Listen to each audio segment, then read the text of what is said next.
Hello friends, welcome back once again. Friends, आज की class में हम लोग देखेंगे कि इंडिया के अंदर हरित क्रांति कब आई और हरित क्रांति कब हुआ, अर्थात कि ग्रीन रिवॉल्यूशन की बात करने वाले फ्रेंड्स हम लोग ग्रीन रिवॉल्यूशन की। और ग्रीन रिवॉल्यूशन का मतलब पता है आपको कि हरित क्रांति मतलब हरियाली के क्षेत्र में क्रांति। सीधे शब्दों में गए तो आपके फसलों, अनाजों, इन सभी में उत्पादन में वृद्धि करने को ही हम क्या कहते हैं, ग्रीन रिवॉल्यूशन के नाम से जानते हैं। हालांकि ये इंडिया की देन नहीं है, ये पहली बार इंडिया में नहीं बल्कि पहली बार एक मैक्सिको के वैज्ञानिक थे, उस मैक्सिको के वैज्ञानिक के द्वारा पहली बार हरित क्रांति की पहली बार प्रयोग की गई थी। क्योंकि एक कृषि उद्यान है मैक्सिको में, उस कृषि उद्यान के अंतर्गत पहली बार आपका हरित क्रांति की बात की गई थी। और जिन्होंने पहली बार हरित क्रांति की बात की थी उनका नाम था Norman E Borlaug. Norman Norman E Borlaug. इन्होंने क्या किया था, सबसे पहली बार हरित क्रांति की बात करी थी, सबसे पहली बार हरित क्रांति के लिए कार्य किया था। और इनको इस हरित क्रांति के लिए अर्थात क्या, कृषि की उत्पादकता बढ़ाने के लिए इनको नोबेल पुरस्कार भी दिया गया। अर्थात कि कृषि क्षेत्र में उत्पादन की वृद्धि के लिए इन्हें कौन सी पुरस्कार दिया गया, तो नोबेल पुरस्कार से नवाजा गया। ठीक है, लेकिन ये बात ये हुई कि जब यहाँ पे नोबेल पुरस्कार इन्हें दिया गया मैक्सिको के अंदर, जब यहाँ पर इन्होंने प्रयोग किया तो उस समय यह इंडिया में नहीं आ गया, उसी समय इंडिया के अंदर नहीं आया। इंडिया में मैक्सिको में होने के बहुत दिनों के बाद इंडिया के अंदर यह प्रवेश किया। और इंडिया में प्रवेश किया लगभग 1960s के समय, 1960 के दशक में इंडिया में पहुंचा। दरअसल बात यह थी कि इंडिया के एक वैज्ञानिक थे जिनका नाम था doctor S Swaminathan. Doctor S Swaminathan. Swaminathan इन्होंने क्या किया कि पहली बार इन्होंने इनके जो आपके ये नोबेल पुरस्कार भी जाता नॉर्मन ई बोरलॉग है, उनके जो भी आपके प्रयोग थे इनकी परीक्षण करने के लिए सबसे पहले इंडिया के तरफ से ट्राई अप इनके द्वारा किया गया, डॉक्टर एस स्वामीनाथन के द्वारा इन्होंने प्रयोग किया। और उनके बातों को यह जानने की कोशिश करी कि पूरे वर्ल्ड में हरित क्रांति हो रही है, पूरी दुनिया में हरित क्रांति हो रही है और उत्पादन में वृद्धि हो रहा है, फिर इंडिया में क्यों नहीं हो सकता है। जब पूरी दुनिया इसका लाभ उठा रही है तो इंडिया इसका लाभ क्यों नहीं उठा सकती। बात दरअसल ये है कि इंडिया के अंदर मैंने बताया था कि लगभग 62% जो जनसंख्या है वो कृषि पर निर्भर है। और पूरे आपके जितना इनकम होता है यानी कि टोटल जो जीडीपी है उसका सिर्फ 33% पार्ट जो हमारा कृषि से आता है। किससे आता है, अर्थात कि कृषि आय से हमें जीडीपी का लगभग 33% हमें प्राप्त होता है। तो बात इन्होंने सोचा कि अगर कृषि के क्षेत्र में अगर प्रगति करे, अगर वृद्धि करे, तो हमारी टोटल जो देश की राष्ट्रीय इनकम है, जो ग्रॉस डोमेस्टिक प्रोडक्ट का जो इनकम है वह बढ़ेगा हमारा। तो बढ़ेगा कैसे, जब हमारा क्या होगा, ग्रीन रिवॉल्यूशन होगा, जब हमारे कृषि में अर्थात कि कृषि की उत्पादकता में वृद्धि आएगी। तो इस कृषि की उत्पादकता में वृद्धि करने के लिए सबसे पहली बार डॉक्टर एस स्वामीनाथन ने 1960 के दशक में स्टार्टअप किया। 1960 में स्टार्टअप तो कर दिया, लेकिन प्रभावी इनका हुआ आपका तीसरी पंचवर्षीय योजना से। थर्ड जो है 5 ईयर प्लान था, तीसरी पंचवर्षीय योजना थी, पंचवर्षीय योजना थी। और तीसरी पंचवर्षीय जो योजना थी, इसी योजना के अंतर्गत सबसे पहली बार क्या हो गया कि यह हरित क्रांति की बात रखी गई। यह तीसरी पंचवर्षीय योजना जो चली थी हमारा 1961 से लेकर 1966 तक चला था। ठीक है, अब बात यह हो गई कि आपका जब ये थर्ड आपका पंचवर्षीय योजना चल रही थी और साथ में आपका स्वामीनाथन थे, ये पूरी अपनी जी जान लगा लिए थे, पूरी इनकी टीम जी जान लगा ली थी कि हम क्या करेंगे, अपने देश की उत्पादकता अन्य देशों की अपेक्षा और बेहतर करने की कोशिश करेंगे। कि कभी कभी होती है कि जब आप ज्यादा ऊंचाई पे चढ़ रहे होते हैं ना, तो उस समय आपके पड़ोसी को अच्छा नहीं लगता है। सबसे ज्यादा दुख दर्द जो होता है ना, आपके पड़ोसी वाले को होता है। तो इंडिया जब अपनी चरमो उत्कर्ष पे पहुंच रहा था, जब बिल्कुल आगे बढ़ने के कगार पर था, दुनिया को पीछे करने के कगार पर था, इंडिया जब बिल्कुल कगार पे था टॉप लेवल पे जाने के लिए, तो हमारे जो पड़ोसी मुल्क है, उनका नाम चाइना है, इनको पसंद नहीं आया और बेचारे क्या कर दिए कि ये युद्ध छेड़ दिए। अब ये पंचवर्षीय योजना सभी को लगे हैं कि देश का उत्पादन बढ़ेगा, आय का स्रोत बढ़ेगा, ये बेचारे उस आय में कमी का स्रोत शुरू कर दिए। 1965 में इंडिया चाइना का जो वार हुआ था, इस वार के कारण हमारी जो तीसरी पंचवर्षीय योजना थी ये प्रभावित हो गई।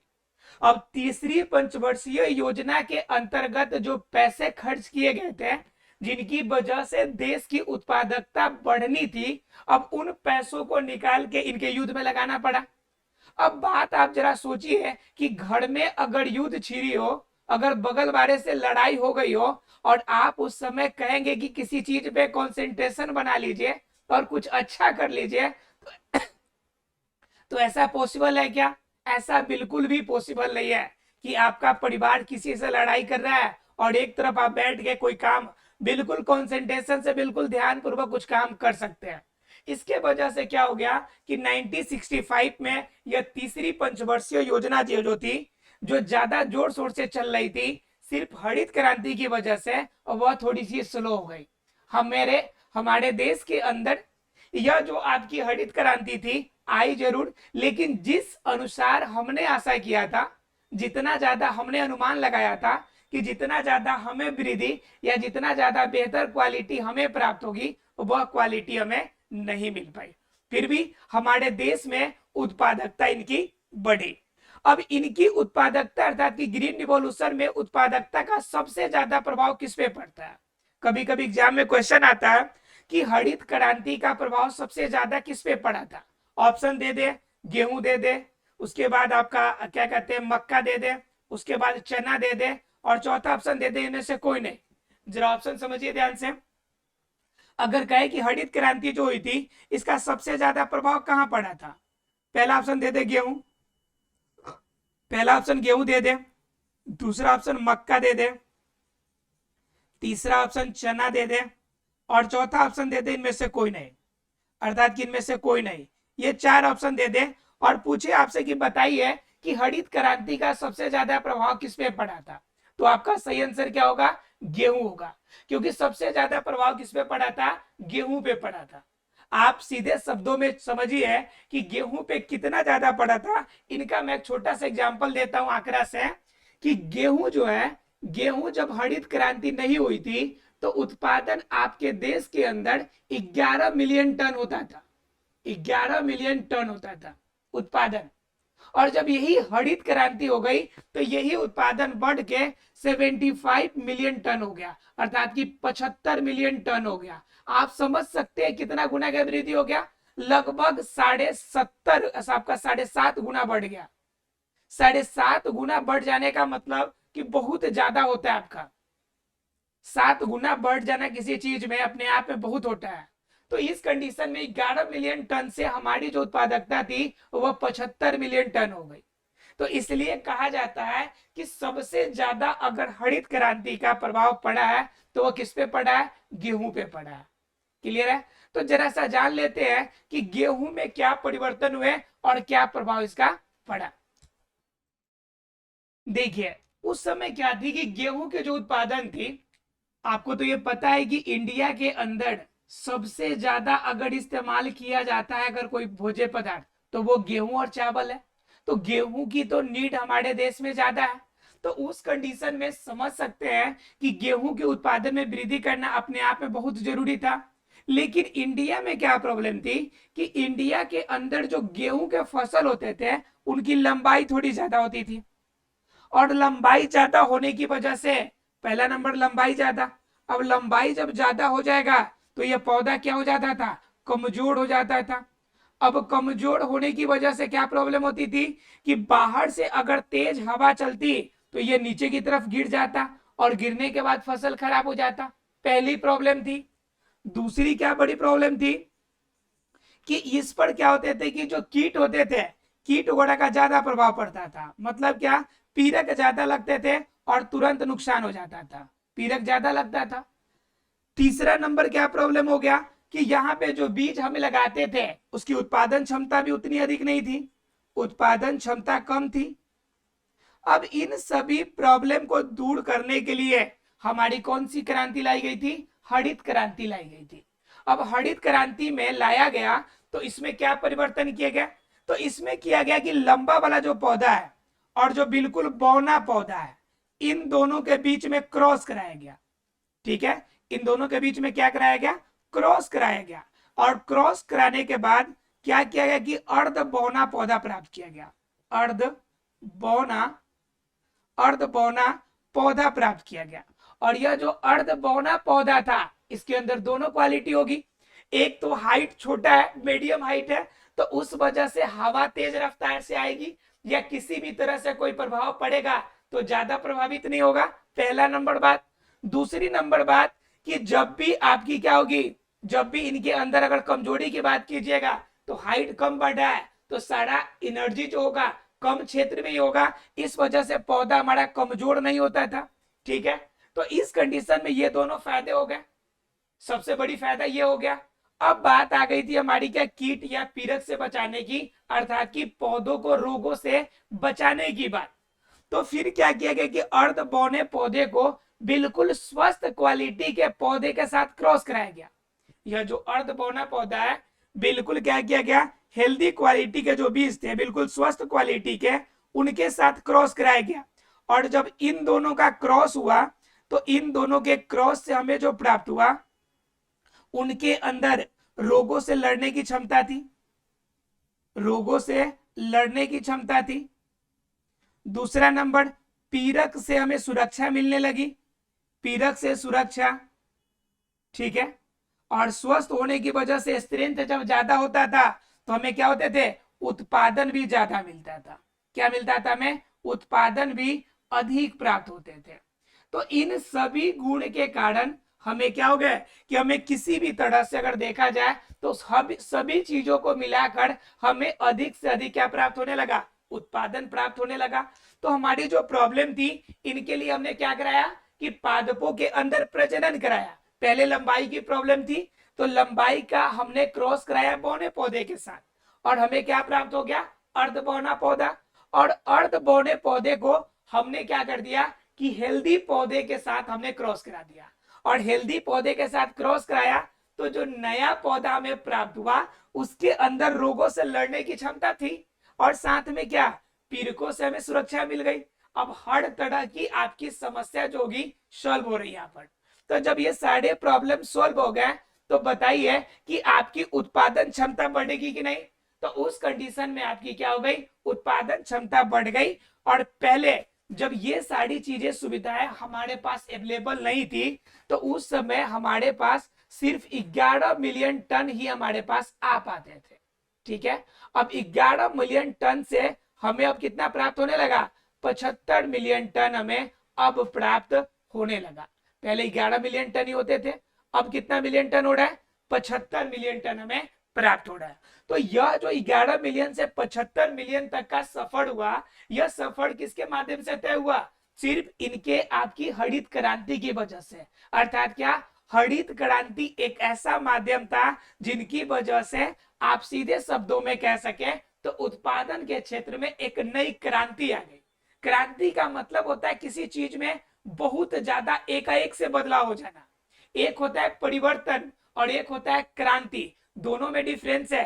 परिवर्तन का मतलब होता है कोई प्रक्रिया स्लोली स्लोली चले, धीरे धीरे। जैसे मान लीजिए कोई काम करते हैं तो कोई काम करने में, सीखने में आपको समय लगता है, 1 साल 2 साल। जैसे मान लीजिए मैथ्स का कैलकुलेशन ही है, या पूरा आप 10th या 12th की पूरी सिलेबस कंप्लीट करते हैं तो पूरे लगभग 1 साल का समय लगता है। तो ये क्या हो गया, ये परिवर्तन कहलाता है। लेकिन क्या हो गया कि जब एक ही रात में, रातों रात आपको सारा नॉलेज प्राप्त हो जाए, एक ही बार में पूरी जानकारी एकदम फुल एंड फिनिश, तो उस कंडीशन को हम क्या कहेंगे, क्रांति कहेंगे। उसे क्या कहेंगे, क्रांति। क्रांति का मतलब होता है किसी भी क्षेत्र में एकाएक से होने वाला बहुत बड़ा परिवर्तन, यह कहलाता है क्रांति। तो ये क्या हो गया, गेहूं के उत्पादन में सबसे बड़ी क्रांति हो गई। तो पहला प्रभाव किस पे पड़ा, पहला प्रभाव गेहूं पे पड़ा। अब बात आती है कि इसके बाद किस पे ज्यादा प्रभाव पड़ा, तो दूसरे नंबर पे प्रभाव पड़ा था हमारा धान पर, धान के फसल पर।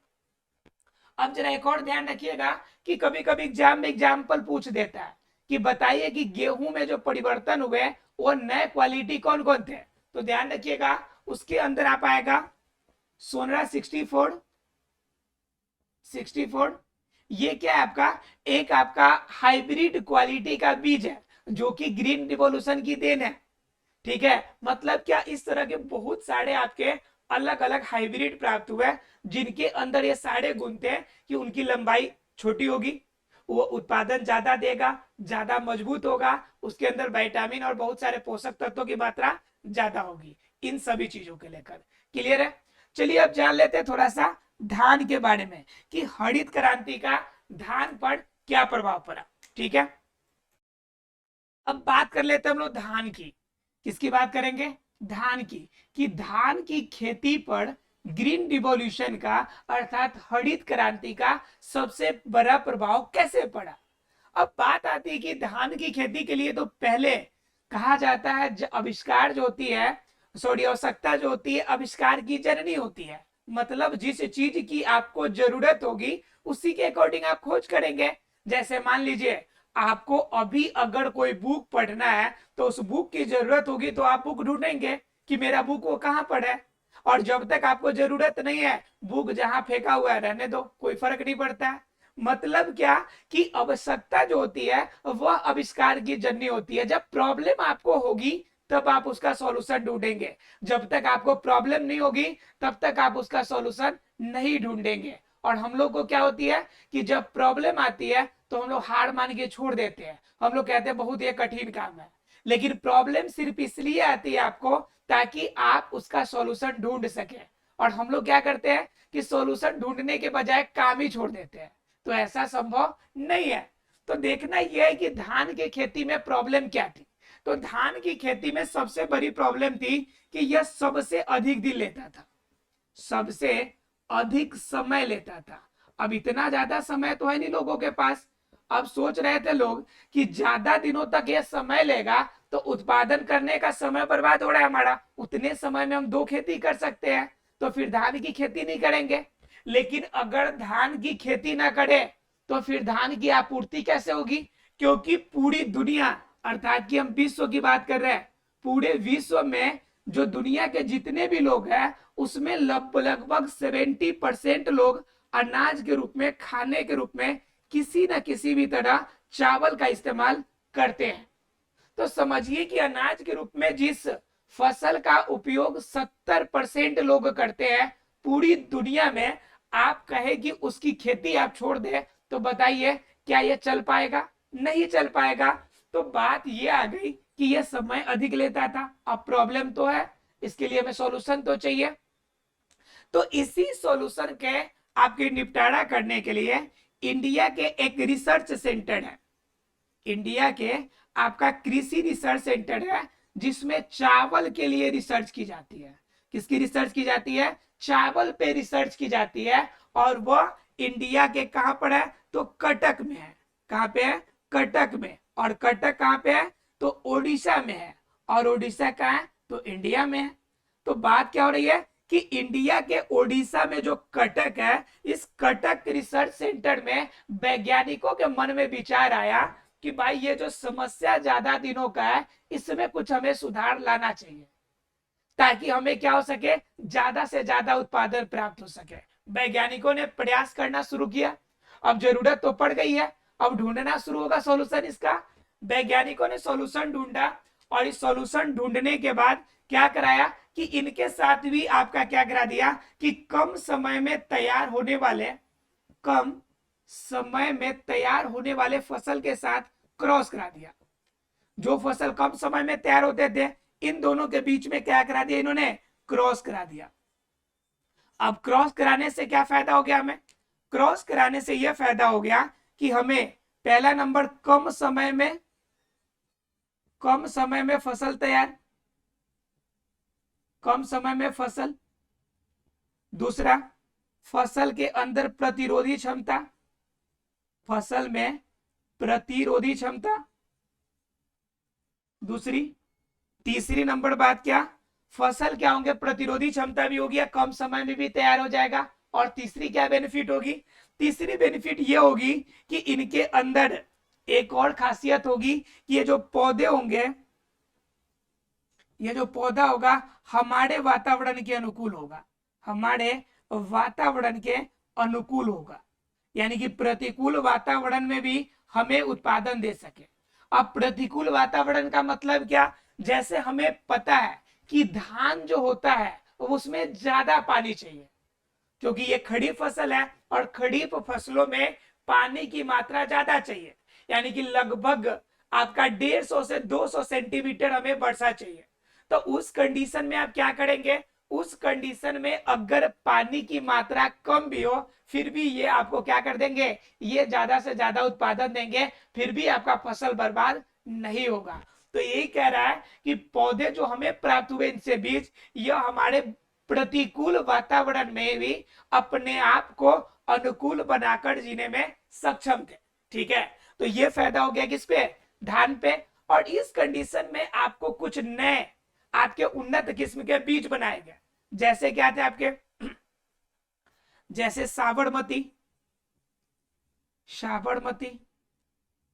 ठीक है। अब ये साबरमती क्या थे? सिर्फ 130 दिनों में फसल तैयार हो जाते थे।